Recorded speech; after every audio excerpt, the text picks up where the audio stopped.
નમસ્કાર મિત્રો, આજે શ્રાવણ વદ સુદ 8મીને દિવસે ભગવાન શ્રી કૃષ્ણ ભગવાન આ પૃથ્વી લોક ઉપર પધાર્યા.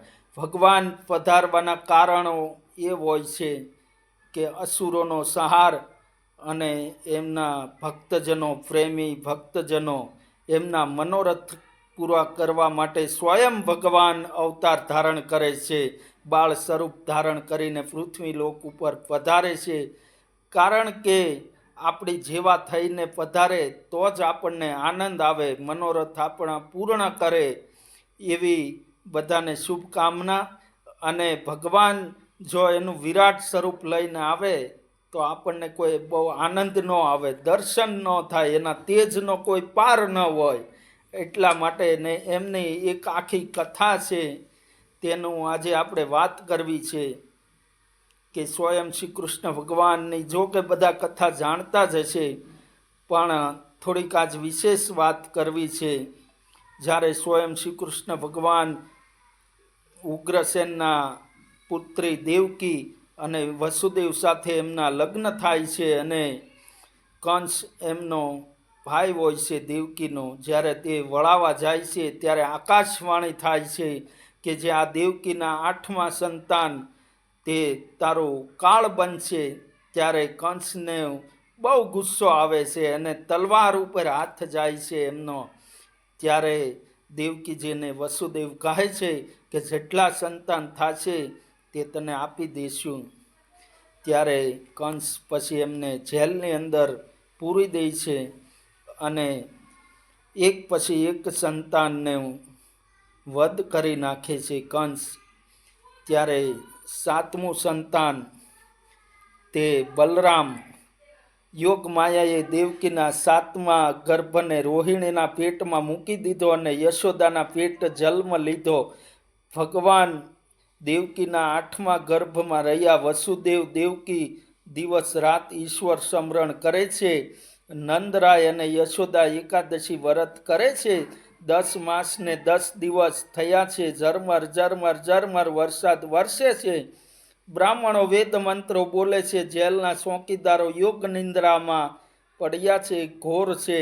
શ્રાવણ સુદ 8મીને બુધવારે રોહિણી નક્ષત્ર રાત્રે 12 વાગે મથુરાની જેલમાં પરમ કૃપાળુ પરમાત્મા શત્રુભુજ સ્વરૂપે પ્રગટ થયા. વસુદેવ દેવકીએ ભગવાનને સાષ્ટાંગ પ્રણામ કર્યા. હે પ્રભુ, આપ આપનું શત્રુભુજ સ્વરૂપ સંકેલી લ્યો. ભગવાન કહે છે, વસુદેવ દેવકી, 3 જન્મથી તમે મારી આરાધના કરતા હતા.